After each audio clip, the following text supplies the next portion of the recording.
לפני הרבה שנים הייתה נסיכה שקראו לה סינדרלה, והיא מאוד אהבה לרקוד. והיא רקדה ורקדה ורקדה. היא רק ידעה שבחצות הלילה היא חייבת להיכנס לארמון.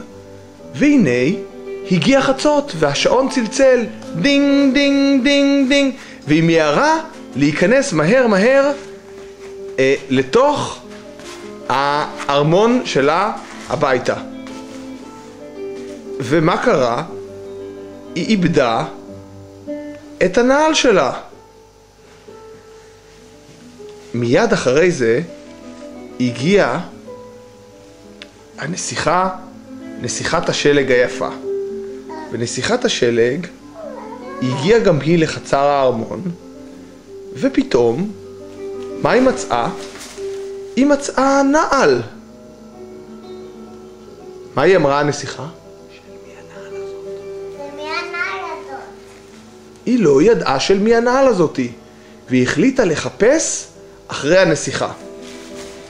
האם הנסיכה מתחת ללול? לא. היא המשיכה לחפש. האם הנסיכה מתחת לשולחן? לא. אולי בחדר השני? לא ולא. אולי בחדר הנוסף? גם משם היא חזרה בידיים ריקות. הנסיכה, נסיכת השלג, נהייתה עצובה. היא לא ידעה מה לעשות. היא לא ידעה מה לעשות. פתאום היא ראתה בחצר בית. היא החליטה לבדוק האם הנסיכה שאיבדה את הנעל נמצאת בבית.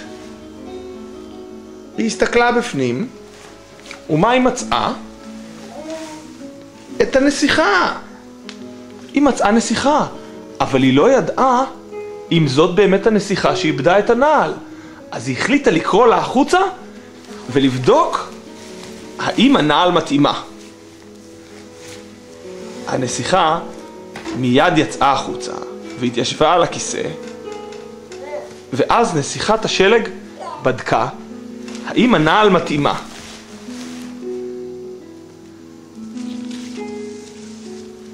והיא בדקה ובדקה ובדקה ולראות, ולא היה פשוט לשים לה את הנעל, כי הנעל הזאת כבר הייתה הרבה זמן לא על הרגל שלה. אבל באמת אחרי כמה דקות היא גילתה שהנעל היא